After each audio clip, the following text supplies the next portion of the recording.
Ayan. Hi! Kumusta? Magandang umaga uli sa bawat isa. At kumusta kayo? Kumusta yung ating ah, class 201? So, nandito na tayo sa ating lesson 5. So, malapit na mga kapatid. Kunting ano na lang. Kunting tiis na lang. Ayan. Malapit na rin tayo magtagumpay sa ating class 201. So, recap muna natin kung ano yung pinag-aaralan natin ng ating mga unang lesson. So, ang unang lesson natin ay ang pagtuklas sa paglagong spiritual. So, naiintindihan na natin, nalalaman natin paano natin palaguin yung ating pagtuklas sa ating paglagong spiritual. Yung number 2 naman, yung Biblia. So, alam na natin bakit kailangan natin magbasa ng Biblia. Ano yung kahalagahan ng pagbabasa ng Biblia. So, ang number 3 naman yung kaugalian ng pananalangin o pakikipag-usap sa Diyos. So, doon naiintindihan na natin na kailangan pala natin bilang paglagong spiritual para magiging yung intact natin sa relasyon natin sa Panginoon ay kailangan natin ng pakikipag-ugnayan sa Panginoon sa pamamagitan ng pananalangin. So, hindi natin maririnig yung kanyang tinig kapag once na hindi tayo nananalangin at hindi tayo nakikipag-isa sa kanya. So, pang-apat ang kaugalian ng pag-iikapo. So, ayun, nalalaman nyo na kung bakit kailangan mag-ikapo. So, doon na natin naiintindihan, mas lubos na nating naiintindihan na kailangan talaga nating mag-ikapo. So, yun yung utos ng Panginoon. Required talaga yan. Hindi yan sabihin na nasa sa atin yan. Yun yung required ng Panginoon.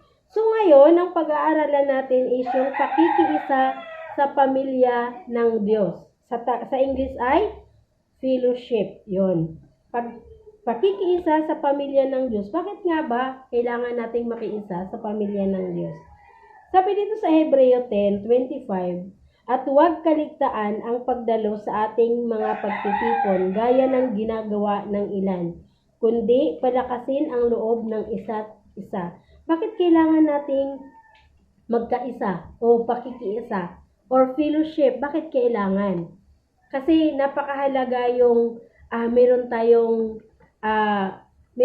ma-share ng ating mga pinagdaanan, meron tayong masabihan na hindi tayo huhusgahan, 'di ba? Tayo kapag once na may mga kaibigan tayo, lalo na sa labas, pag once na may mga problema tayo, 'di ba? Pag may mga sikreto tayong gustong sasabihin, merong isang kaibigan na akala natin kaibigan. Pero once na nagkaroon na kayo ng hindi pagkakaunawaan, anong ginagawa? Kaya nga sa salita sa labas ng church o sa mundong ito, ang sinasabi, best friend is best enemy. Bakit? Kasi hindi lahat ng kaibigan mapagkakatiwalaan. Kaya kailangan natin ng fellowship. Pag dito sa loob ng church o sa loob ng simbahan, makakaasa ka na kapag once nasasabihin sa'yo, kung meron kang isinishare, hindi ka lang bibigyan ng mga tamang payo, bagkus ipapanalangin ka pa. So, kailangan natin ng fellowship o pakikiisa sa pamilya ng Diyos. Bakit ang pakikipagtipon ay napakahalaga? Sabi dito, bakit daw napakahalaga ang pakikipagtipon? Sabi dito, ako ay kabilang sa pamilya ng Diyos, kasama ang ibang mananampalataya. So, bakit napakahalaga yung pagtitipon? Kasi kabilang na tayo sa pamilya ng Diyos. 'Di ba? Kapag yung angka natin, anong ginagawa kapag once a year lang kayo? Anong ginagawa nila? 'Di ba? Reunion, 'di ba? Nagre-reunion sila yung buong angkan. So, ganun din yung kapamilya or kapuso or kumbaga yung kapamilya ng Diyos o kapuso ng Diyos, di ba? Yun yung kailangan, napakahalaga yan sa atin. Bakit? Kasi sinasabi dito, kabilang na ako eh. Di ba pag kabilang ka na, hindi ka pwedeng iit sa puwera. Kabilang ka na eh. Kabilang ka na sa kapamilya. Siyempre kapag kabilang ka na, dapat makiisa ka.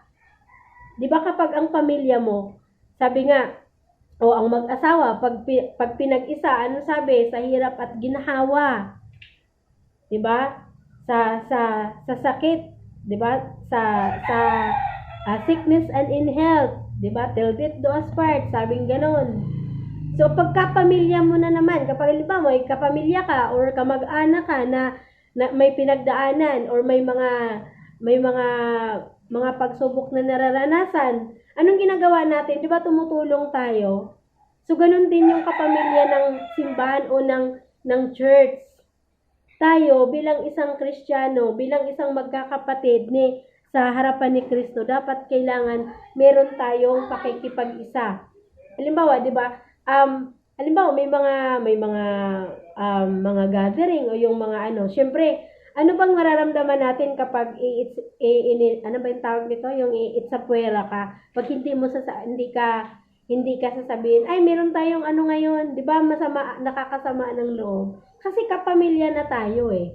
So, ang isang kapamilya dapat nagkakaisa yan. Di ba? Ang isang angkan, dapat sabi nga, di ba, kahit daw gaano kasama ng isang anak, dahil nga kapag ang magulang yan eh. So, kapag once na mabalik or kapag once na humingi ng tulong yung anak, talagang tinutulungan. Bakit? Kasi anak ko yan eh. So, ganun din tayo sa harapan ng Panginoon. Kahit gaano tayo katigas ang ulo, minsan, hindi natin alam na nasasaktan na pala natin yung Lord. So, paano natin malalaman kung walang taong magsasabi sa atin ng ganun? So, kailangan natin ng fellowship. Kailangan natin may magpapaalala sa atin na, uy, bakit hindi ka na nag-church? Ano yung mga pinagdaanan mo? Mga ganun. So, kailangan din nating mag-share kung ano yung mga pinagdaanan natin. So, kasi sabi dito nga, di ba, ako ay kabilang na sa pamilya ng Diyos kasama ang ibang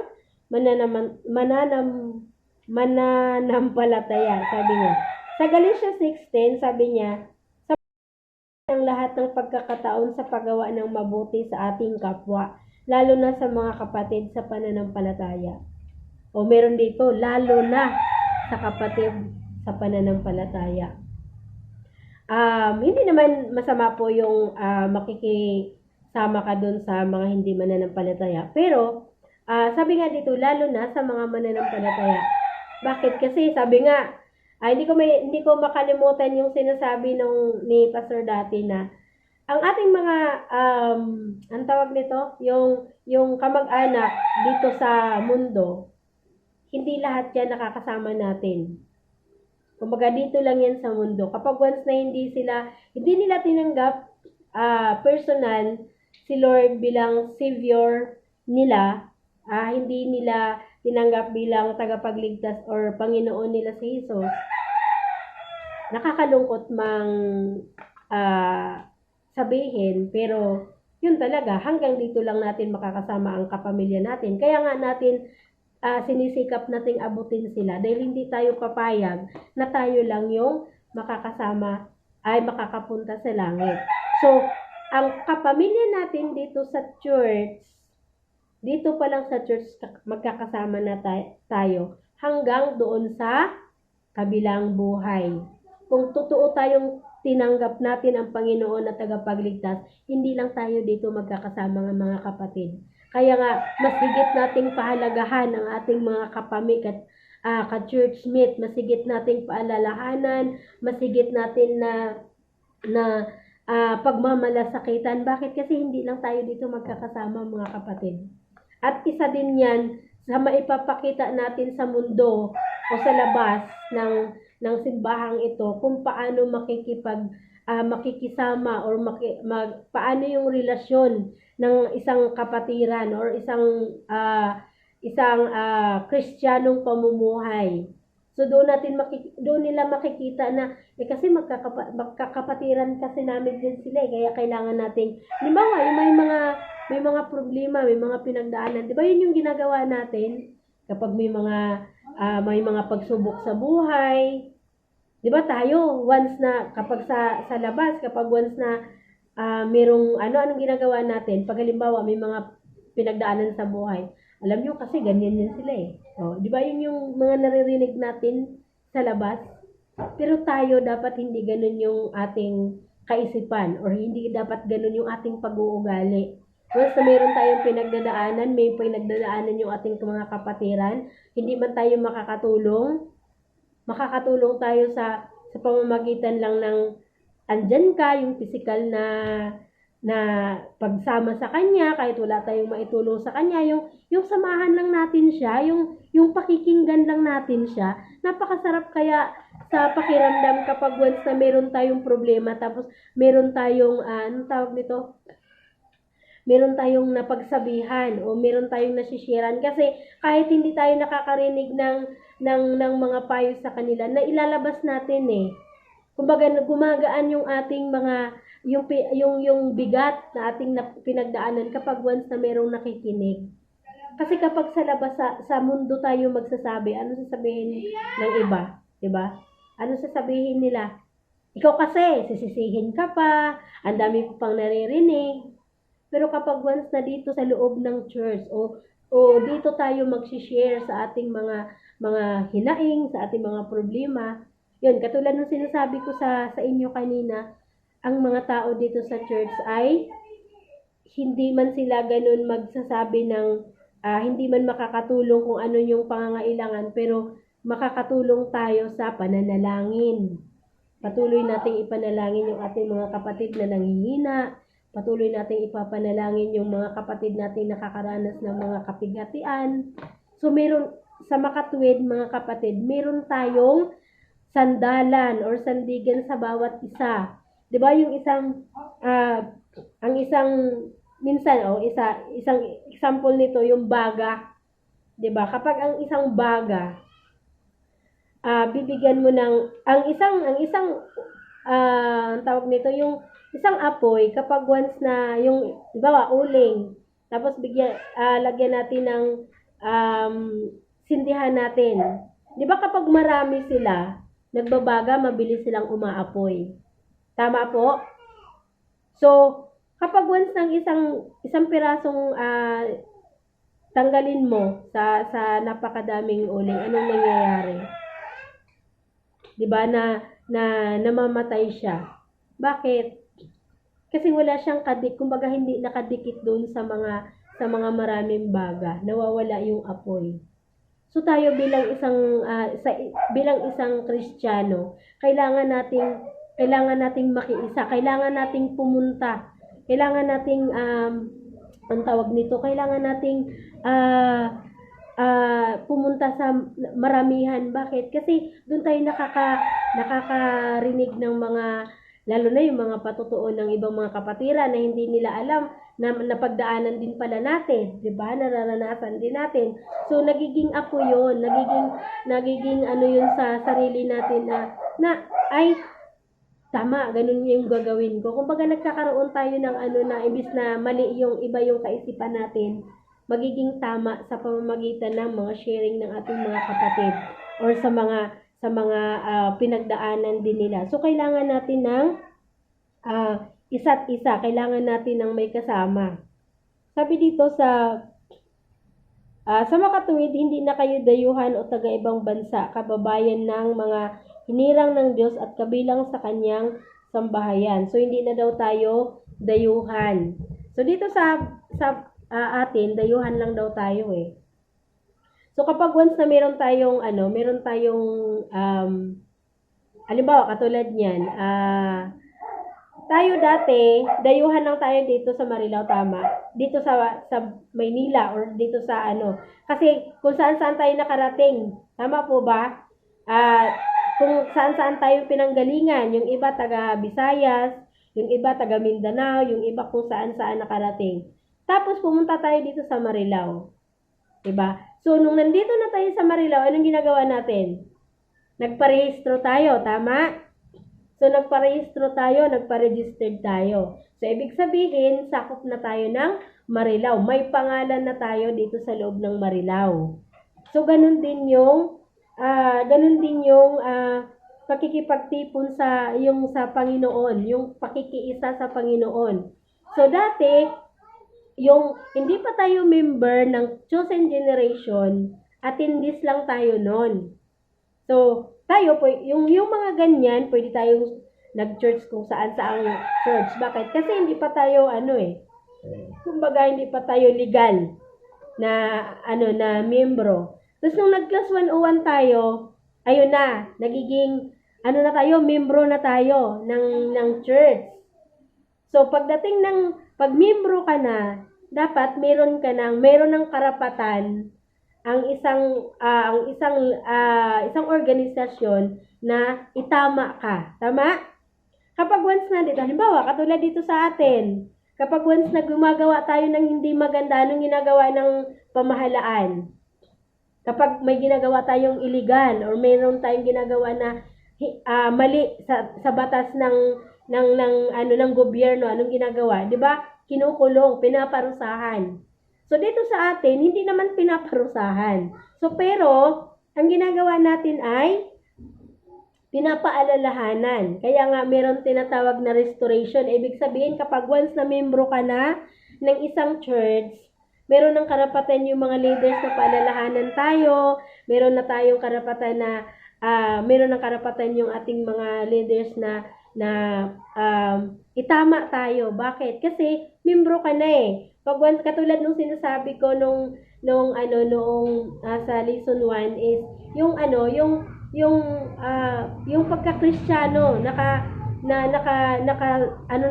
nakadikit na tayo. So ibig sabihin kapag chosen generation ka na, dapat yung dapat na gagawin ng mga chosen generation, makiisa ka na. Kasi kapamilya ka na eh. Dito ka na sa pamilya, ay dito ka na sa simbahang ito. So hindi pwedeng yung chosen generation, alam mo yung minsan 'di ba may mga ganong pagkakataon na 'di ba kapatiran niyo yan, bakit ganoon ang ginagawa? O 'di ba? May mga ganon yan eh. 'Di ba chosen yan eh. Taga saan yan? 'Di ba born again yan? 'Di ba may mga ganon? Bakit ganoon ang ginagawa niya? Sabi niya born again niya. Kanino? Taga saan? Anong church yan? So, madadamay yung church. Naintindihan niyo po ako mga kapatid, madadamay yung church kung ano yung ginagawa natin individual. So, dapat magiging aware tayo. Kapag once na nasa loob ka na ng isang samahan. Actually, hindi lang naman sa church eh. Kahit sa labas ng sa church. Halimbawa, yung mga anong tawag dito? Yung mga fraternity. Bakit yung ibang tao gustong may fraternity? Kasi merong tagapagtanggol. Yun yung katwiran nila. Kapag nakasali ako sa fraternity na to, hindi ako nag-iisa. Kapag merong umaano sa akin, merong tumutulong sa akin, ganun. Pero taliwas sa atin yan. Kapag once sa Kristiyano tayo, dapat hindi ganun yung kaisipan natin. Pag sinasabi, Kristiyano na ako, kapag once na, ay, ka-church ko yan, na yan, kumbaga, chosen generation dyan. So, ibig sabihin, ano yung chosen meron ka? Ano yung dapat na gagawin ng isang chosen generation na church, kung ano yung naipapakita mo. So, once na kung hindi ganun yung, kumbaga taliwas yung ginagawa mo sa mga taga-chosen, ano sabihin? Di ba ka-church mo yan? Ano yung ginagawa nila? Bakit ganyan? Bakit nagtutungit pa din? Ganyan. Bakit nag-aano pa rin? So, di ba? So, kumbaga, tandaan natin mga kapatid, merong nag-aano sa atin. Ang tawag nito?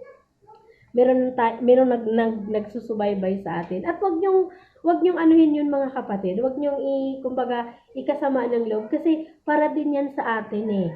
Kumbaga 'di ba tayo halimbawa kapag may mga anak tayo, pag once na ang tawag niyan yung napapariwara sila. 'Di ba kailangan natin ng paalala. So ganun din po dito mga kapatid. Kailangan din nating magpatama, magpaturo. At kailangan din nating tulungan kung sino yung mga nangangailangan, 'di ba? May mga kumbaga ang ibig kong sabihin, hindi ka na nag-iisa kapag meron tayong mga pinagdadaanan. So naiintindihan po? So ganyan din naman tayo, marami ngunit nabubuo sa isang katawan ni Kristo at isa't isa'y bahagi ng isa. Sabi doon sa Roma 12:5. So sabi dito, ganyan din naman tayo. Marami, ngunit nabubuo sa isang katawan ni Kristo at isa't isa'y bahagi ng isa. Ano ibig sabihin dito, mga kapatid? So katulad nung sinasabi ko kanina, ang Kristiyano, ang isang Kristiyano, ang ulo niyan ay si Kristo. Katulad natin, iba't ibang, kumbaga, ang isang katawan. Ang isang katawan ay iba't ibang ginagawa, tama? Yung mata sa pamamagitan ng pagtingin, yung tenga tapos ilong, yung ilong sa pang-amoy. May mga kanya-kanya silang mga ginagawa. Yung bibig, yung tenga sa pakikinig, yung kamay. So, katulad natin buong isang tao tayo, pero iba't iba ang mga kayang gawin ng part ng katawan natin. So, ganun din yung ano natin, yung bilang sa iglesia natin. Iglesia, hindi ibig sabihin iglesia ng Kristo, hindi Sabi, kumbaga yung pakikipag-isa natin sa Panginoon. So, kailangan nating maiintindihan, mga kapatid, na hindi lang tayo gumagawa dahil sa leader natin, hindi lang tayo gumagawa dahil sa discipler natin, hindi lang tayo gumagawa dahil sa pastor natin. Dapat ang lahat ng ating ginagawa dahil kay Kristo. Lahat ng ginagawa natin nito, hindi dahil sa mga taong nakapaligid natin. So kami, ginagawa lang namin ito dahil kay Kristo. Tandaan natin, hindi ko to ginagawa dahil kasi gusto ni ni Pastora Mildred. Hindi. Kung tao ang sinusunod ko, pwede akong humindi. Kung tao yung sinusunod ko, pwede akong umalis sa church. Pero dahil hindi ang tao yung sinusunod ko, dahil gusto kong mamuhay ng naaayon kay Kristo, kaya ko to sinusunod. So dapat lagi tayong naka-focus sa Panginoong Hesukristo, hindi lang sa mga taong nakapaligid sa atin. Kasi kapag once nakapokus tayo, lahat na yan, sama-sama na yan. So yun yung ibig sabihin dito sa Roma 12:5. Ganyan din naman tayo, marami, ngunit nabubuo sa isang katawan ni Kristo at isa't isa'y bahagi ng isang katawan. So kailangan nating maintindihan, mga kapatid, Hindi porket ibig sabihin na kasi nahihiya ako kay kaya ako umaatin So, sino niloloko natin, di ba? Napipilitan lang pala tayo So, di ba dapat kapag once na kapamilya natin si Lord, yung sabi nga doon, di ba? Yung dapat matulad tayo kay Kristo. Si Kristo ba, sinasabi ba ni Kristo na, kasi, sinabi kasi ng Ama mamamatay ako dahil sa mga taong ito Di ba wala? Nung ipinako si Kristo sa cross, wala tayong naririnig na sinisisinin niya tayo, tama? So, dapat, bawat pagsunod natin sa Panginoon, meron tayong kagalakan. Dapat, pagsunod natin sa Kanya, may desire tayo na si Lord yung ating sinusunod, hindi yung tao. Tama po? So, sabi ni Dr. Ray Ortlund, sabi niya, ang Kristiyanong hindi nakatalaga sa isang pangkat ng mga mananampalataya, sa panalangin, sa pagbabahagi at paglilingkod upang siya'y makilala tulad ng pagkilala niya sa iba ay isang di masunuring Kristiyano. Hindi sumasa kanya ang kalooban ng Diyos. Gaano man siya kahusay sa teknolohiya, hindi niya sinusunod ang Diyos. So, naintindihan po ninyo, mga kapatid, sabi ni Dr. Ray Ortlund. So, alam ko, nababasa nyo ito. Sabi dito, ang Kristiyanong hindi raw nakatalaga sa isang pangkat. So, ano yung pangkat? Ano yung ibig sabihin ng pangkat? Isang grupo. Ang isang Kristiyano daw na hindi nakatalaga sa isang pangkat ng mga mananampalataya sa panalangin, pagbabahagi at paglilingkod upang siya'y makilala tulad ng pagkilala niya sa iba ay isang di masunuring Kristiyano. Hindi sumasampalataya, hindi sumasa kanya ang kalooban ng Diyos. Hindi nyo ba napapansin kapag once na meron tayong mga miyembro na hindi na umaaten? Ano nang nangyayari sa buhay nila? Ano nang nangyayari sa dati kumbaga, ano na yung kaibahan sa pamumuhay nila, sa pananalita nila kapag once na hindi tayo nakikiisa sa pagtitipon? Marami tayong ganyan, marami tayong mga ganyan. So nakakalungkot lang mga kapatid na ito yung nakakalungkot sa atin kapag once na Kristiyano na tayo. Malakas, kumbaga, parang ang lakas lang ng loob na sasabihin, Kristiyano na ako, okay na sa akin to eh. Oo, kapag totoo kang tumanggap sa Panginoon tagapagligtas, ligtas ka na.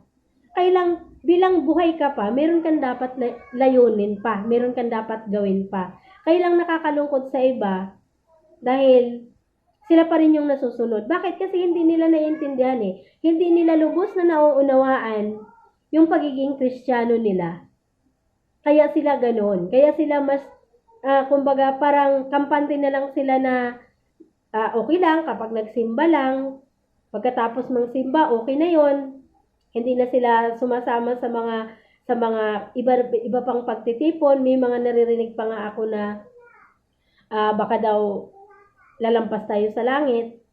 Alam mo, sa totoo lang, nakakalungkot yung mga ganong kaisipan, mga kapatid.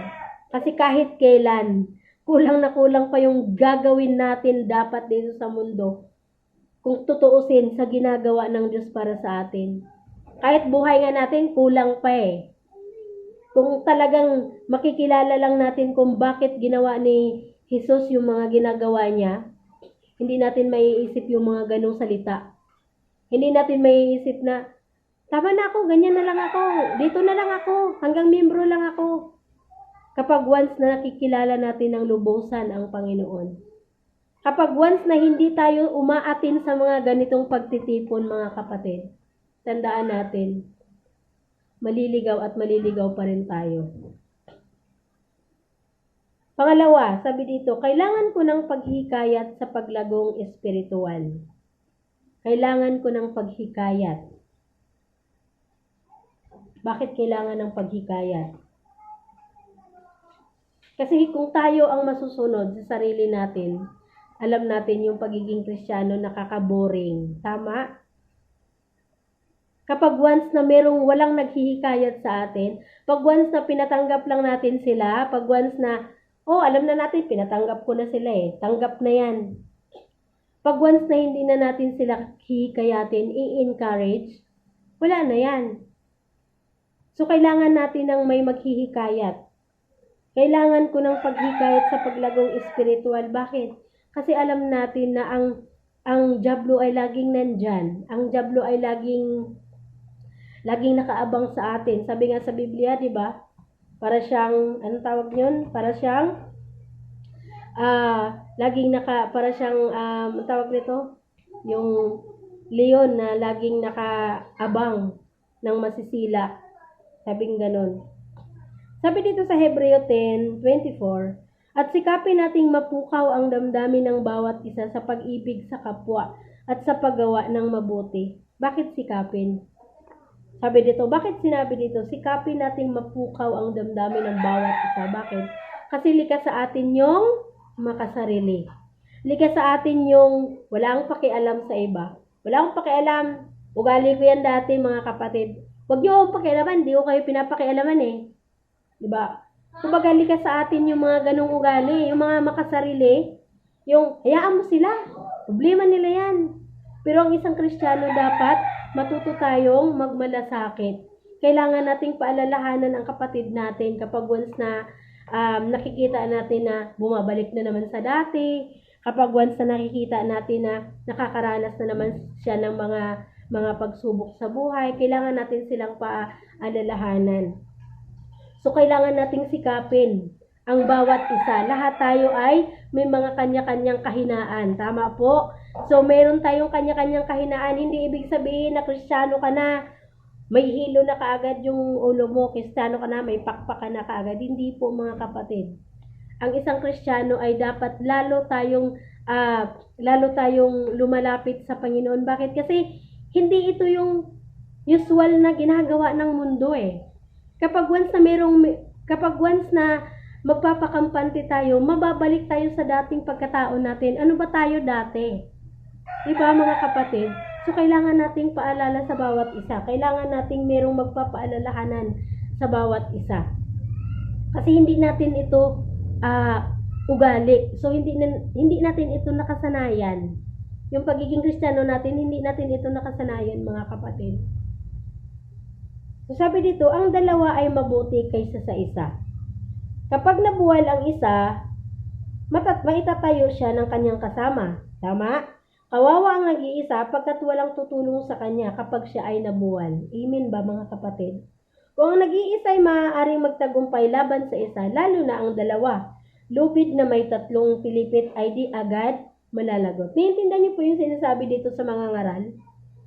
Nang isa daw, ang dalawa ay mabuti kaysa sa isa. Tama naman, mga kapatid, di ba? Alam naman natin yun eh. Kapag nabuwal daw ang isa, may tatayo siya ng kanyang kasama. Kawawang nag-iisa pagkat walang tutulong sa kanya kapag siya ay nabuwal. Kung ang nag-iisa ay maaaring magtagumpay laban sa isa, lalo na ang dalawa, ang lubid na may tatlong pilipit ay di agad malalagot. So meron pa ako isang halimbawa. Halimbawa, ang isang tingting, di ba? Ang isang tingting, tanggalin mo yung isa, tapos yun yung pangwalis mo sa meron bang makukuha? Wala, di ba? Kaya kailangan ng isang tingting, isang walis tingting, marami sila. Para kapag tayo ay nagwawalis, ay nakakakuha yan. So, ganun din yung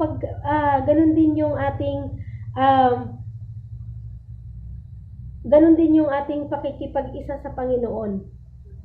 Yung paano natin palalaguin yung spiritual nating kalalagayan.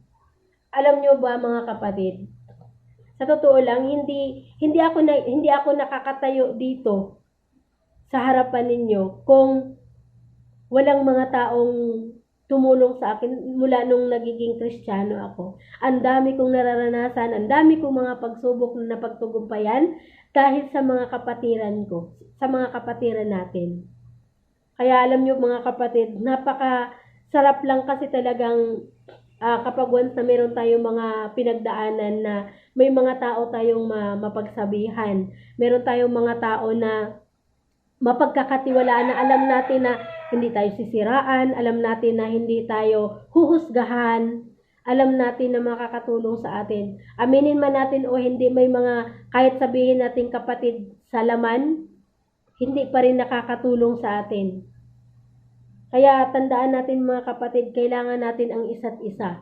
Wag tayong, halimbawa kapag may kasi kadalasan sa atin, kapag may mga pinagdadaanan tayo, anong ginagawa natin? Gusto nating mag-isa, gusto nating mapag-isa. Ayoko ng kasama, yung mga ganun, ayoko ng may kausap.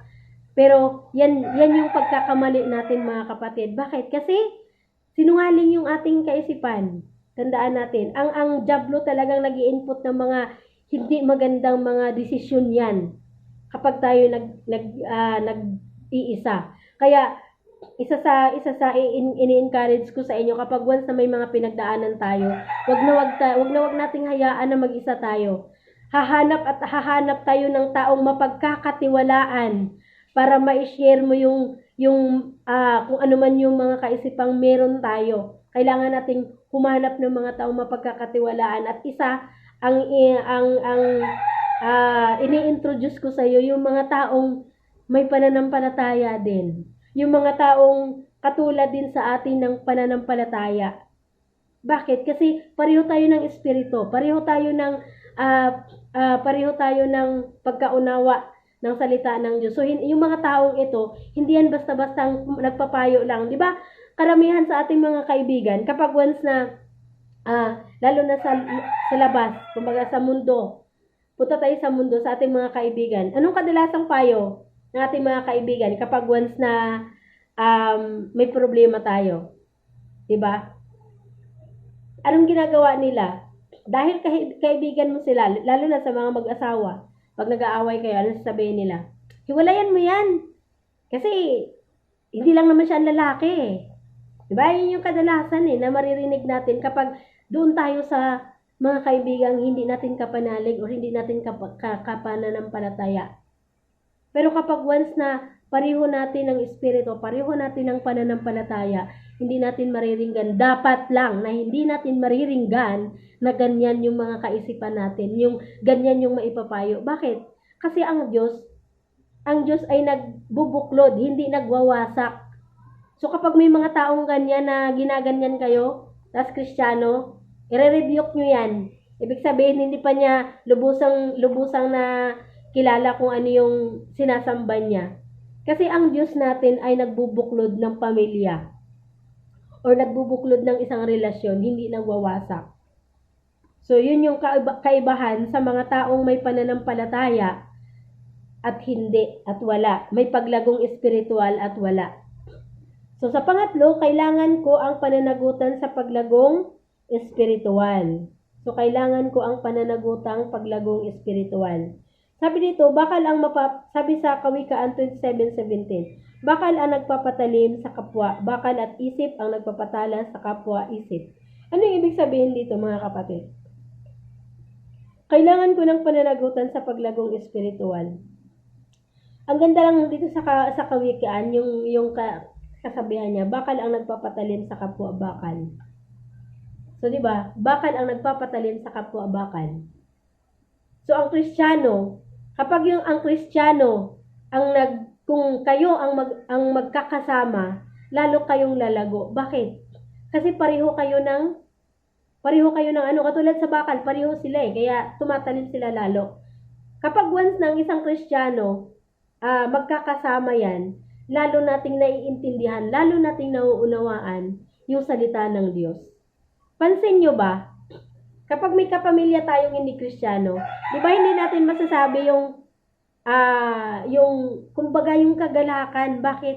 Kasi kahit naman anong galak meron tayo yung mga kasambahay natin, di nila naiintindihan yun. Anong iniisip nila? Napaka-corny mo naman.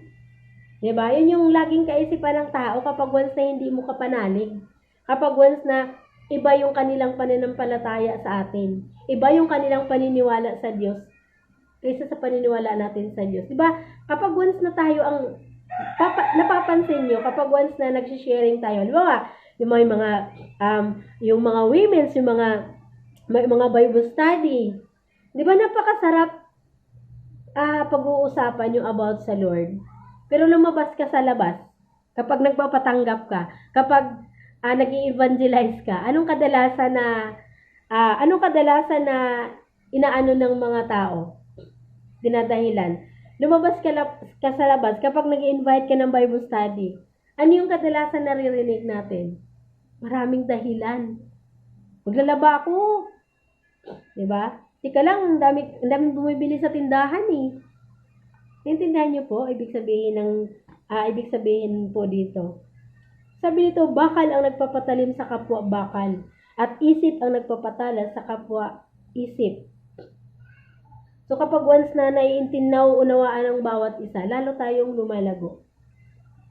Sabi dito sa Hebreo 3, magpapaalalahanan kayo araw-araw upang ang sinuman sa inyo'y di madaya at maging alipin ng kasalanan. So, kailangan natin talaga ng may kasama. Sabi nga, lagi nating naririnig kahit sa pagtuturo ko sa Sunday service, may dalawang nagko-control sa atin. So, yung bad spirit at yung good spirit. Pag once na ang isang kung ano yung pinapakain mo daw, ang in-example ni Pastor yan yung black, ano ba yun? Yung itim na lobo at puting lobo. Kung ano daw yung pinapakain mo, yun daw yung lumalakas sa atin. So, tandaan natin na although katawan natin to, pero hindi natin kontrolado yung ating kaisipan.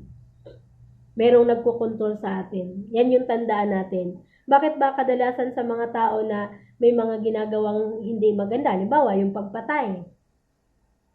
Tapos, pag nahimasmasan na siya, anong nangyayari? Diba? Nagsisisi kapag nakulong na. Kasi kapag once na nagtagumpay na ang jablo sa atin, lumalayas na yan.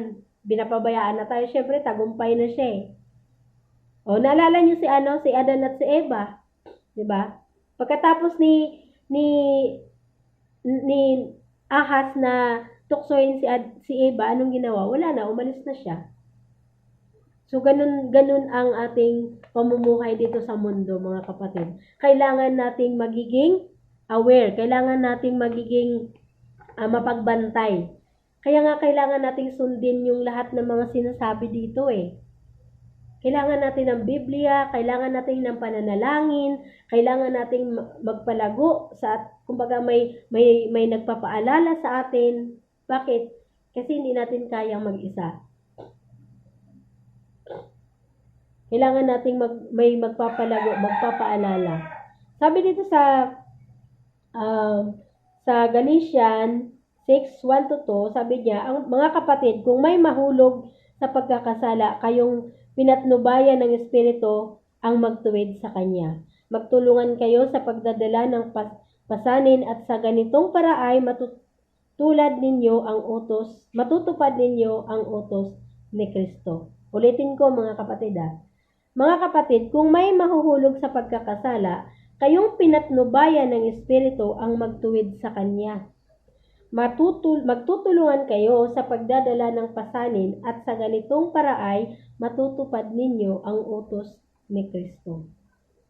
So tandaan natin, ito yung utos ni Kristo sa atin. Yung magpapaalalahanan. Yung hindi huhusgahan yung isang taong nagkaroon ng nagkasala uli.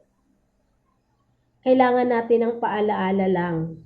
Hindi natin, ikaw kasi, hindi natin ganun. I-remind natin sa pamamagitan din ng salita ng Diyos para sila mismo marirealize nila kung ano yung pagkakamali nila. Wala tayong karapatan na husgahan sila kung ano man yung pagkakamali nila. Ang part lang natin ay paalalahanan at i-remind natin kung ano yung utos ng Biblia para sila mismo ay makaka-realize. Sila mismo yung matatauhan. Tandaan po natin kapag once na meron tayong may mga pinagdadaanan, wag na wag tayong manghusga sa kapwa natin. Kasi baka mamaya, sabi nga dun sa Biblia, wag kang masyadong kampante na nakatayo ka kasi baka mamaya bukas ay ikaw naman yung matutumba. So wala tayong karapatan na i-judge yung kapatiran natin kapag once na nahulog sa mga tukso, sa mga temptation, sa mga pagsubok. Kasi katulad natin, may mga kahinaan din sila. So tayong tayong mga nakatayo pa, tayo yung sa kanila, tayo yung magbangon, tayo yung mag-akay sa kanila uli, pabalik. Naintindihan po yung sinasabi ko? So maraming salamat po sa patuloy niyo pong pakikinig. So sabi dito, ito yung kailangan, sa number 3, ito yung kailangan ng pananagutan sa paglagong espiritual. So number 4, si Kristo'y naroon kapag tayo'y nagtitipon. Sabi dito, bakit kailangan natin ng pagtitipon? Kasi nandoon siya eh. Bakit kailangan nating umattend sa mga powerhouse, sa mga Bible study, sa mga iba pang gawain? Kasi sabi niya, sapagkat saan man may 2 o 3 nagkakatipon dahil sa akin, naroon akong kasama nila. Amen po. So hindi tayo napakasarap pagchismisan si Lord kasi alam natin naririnig tayo ni Lord. So hindi tayo nagkakasala. Bakit? Kasi alam natin nandyan siya eh. So ang tendency nito na itataas pa natin si Lord sa buhay natin. Hindi katulad sa iba kapag once na nagkakatipon-tipon, sino yung pinag-ausapan ng iba? Si kapitbahay, si kumare. So, diba? So, nagkakasala ka pa. Pero kapag once na umaatin ka sa mga Bible study, ang pinag-uusapan natin si Lord.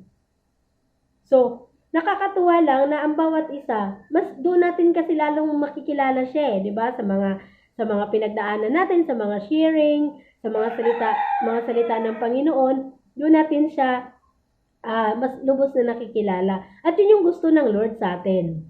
Na imbis na ibang tao yung pag-uusapan, wag na, si Lord na lang yung pagchichismisan natin, may tataas pa natin siya. Amen po mga kapatid. Sabi dito sa panglima, may kapangyarihan ang sama-samang pananalangin. So alam natin, di ba? Makikita natin yan sa mga patutuo natin sa ating mga kapatid tuwing nag-powerhouse.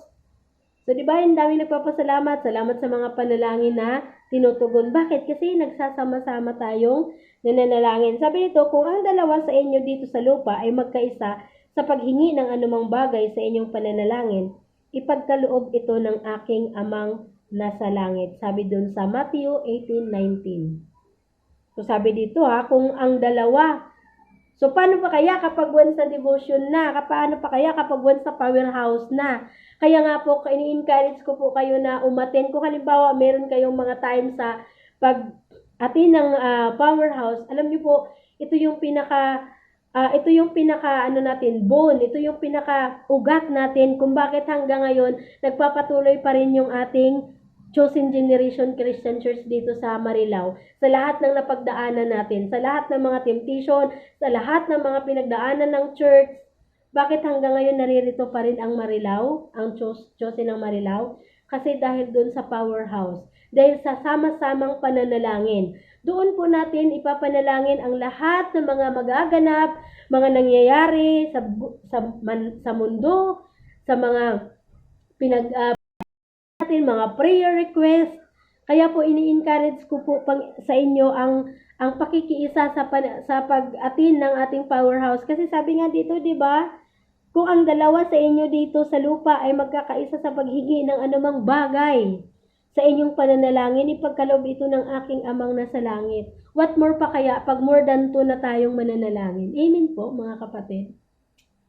Napakasarap lang talaga i-meditate, angkinin yung mga pangako ng Lord sa atin, di ba po?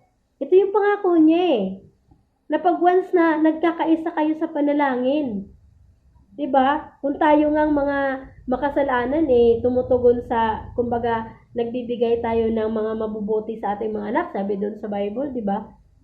Ano pa kaya yung amang natin na nasa langit? So, yun po yung dapat nating tandaan. Kailangan natin ng pananalangin. Alam ko marami sa inyo ang nakakaranas ng ganon, mga answered prayer dahil sa mga pananalangin ng mga kapatiran. So kung kayo'y nakakaranas ng ganon, sana isa rin kayong makikiisa din na mananalangin sa mga kapatiran din na nakakaranas naman ng mga ganong mga pagsubok sa buhay. Amen po. Sabi dito sa number 6, ang pagtitipon ay isang patutuo sa daigdig. Amen, mga kapatid?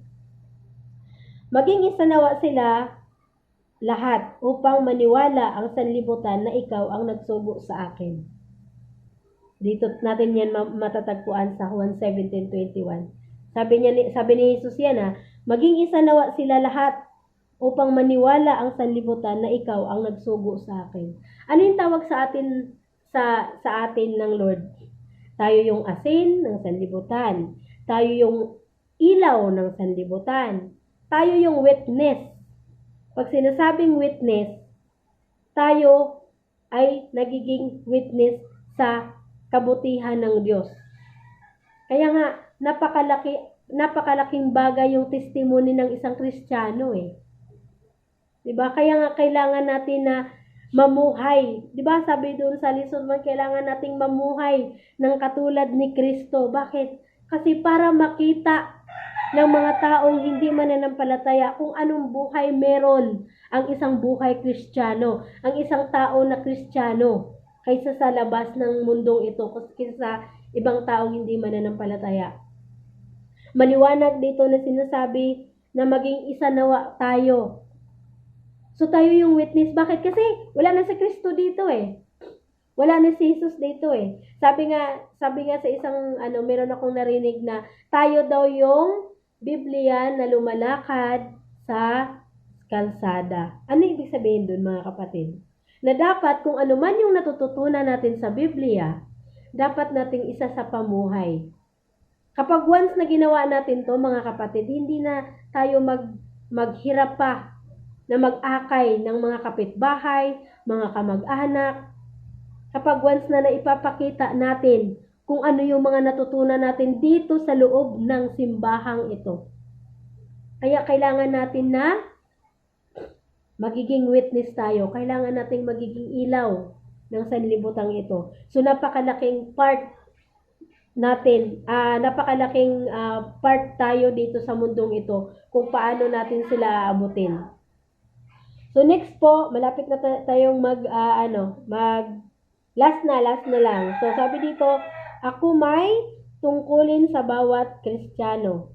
Sabi dito, ako may tungkulin sa bawat Kristiyano. So dapat meron tayong tungkulin. Yung katulad ng sinasabi ko, hindi lang dapat naririnig natin, hindi lang naisa sa puso natin, hindi lang sa pananalita natin makikita ang pagiging Kristiyano, kundi maging sa pamumuhay natin dapat makikita ang isang Kristiyano. Kaya nga kailangan natin ng paglago. Bakit? Napakahirap eh. Kasi hindi usual na ginagawa natin yan. Hindi yun yung gawain ng mundo eh. 'Di ba? So dapat lumihis tayo sa mga ginagawa ng mundo. Hindi tayo makiayon sa mga ginagawa ng mundo. Amen po. Sabi dito, bilang mabubuting katiwala ng iba't ibang kaloob ng Diyos, gamitin ninyo sa kapakinabangan ang lahat ng katangian tinatanggap ng bawat isa. So, yon sabi dito sa Hebreo, bilang mabubuting katiwala. So, lahat tayo pinagkakatiwalaan ng Diyos. So, lahat tayo may mga kanya-kanyang talent. May mga kanya-kanya tayong kakayanan. So, may mga, alam ko sa inyo, sa mga ngayon na tinuturuan ko, may mga time din na may darating ang panahon na kayo naman yung magsasalita dito. Kasi may kanya-kanya tayong kakayanan. Alam ko isa sa inyo may mga ganong talento, may mga ganyang kakayanan. Alam ng Diyos yan. Meron namang iba dito na magaling kumanta. So, sabi dito, gamitin mo kung ano yung kaloob na kung meron ka, para lang maitaas mo ang Lord, para mapakinabangan ng isang Kristiyano, yung kakayanan mo, yung talent mo.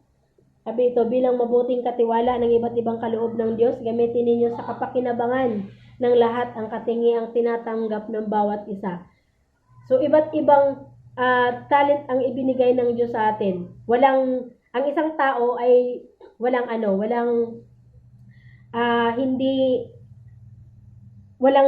tao na walang talento. Hindi ako naniniwala doon kasi likha tayo ng Lord eh. So, bawat isa, merong ibinibigay ang Lord sa atin. So, last po, sabi dito sa iba't iba ang paraan ng paglilingkod. Sabi dito, kayo nga'y lahat ang isang katawan ni Kristo at bawat isa'y bahagi nito. So, katulad ng sinabi kanina. So, sa 1 Corinthians 12:5-27, so, iba't iba daw ang paraan ng paglilingkod. Katulad ng sinasabi ko kanina, iba't ibang paraan. So, may mga nagtuturo, merong magaling magitara, merong magaling na mag-evangelize. So, malalaman natin yan sa bawat pagsunod natin sa ating mga classes. So, doon malalaman natin sa class 301, 401, 501. So, doon natin matutuklas ang lahat ng mga meron tayo na hindi pa natin natutuklasan ngayon. So, maraming salamat po. Nawa ay naintindihan, nauunawaan nyo yung mga pinag-aaralan natin ngayon. At naniniwala po ako na malapit na po tayong matapos. At sana nawa ay patuloy nating isa puso or maisa pamuhay kung ano yung naiintindihan natin sa ating class 201. Maraming salamat po at God bless you po.